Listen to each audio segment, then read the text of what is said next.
In this video, I'll show you how you can fix the Steam unable to initialize SteamAPI error.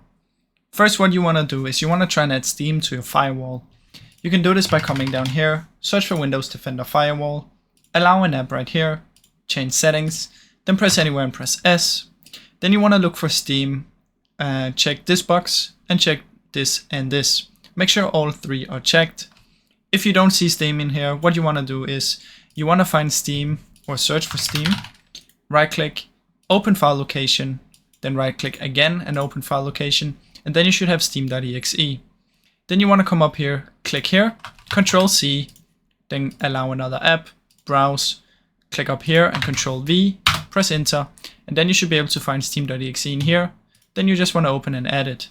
Now I already have it, so I'm not going to add it again, but basically you want to make sure all three are checked for the Steam.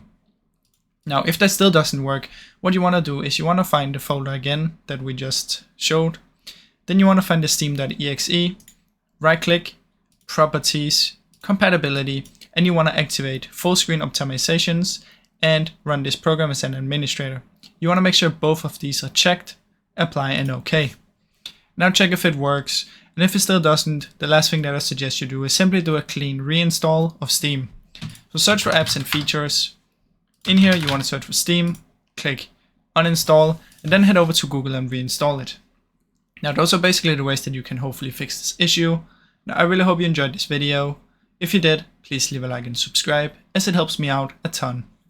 Thank you so much for watching.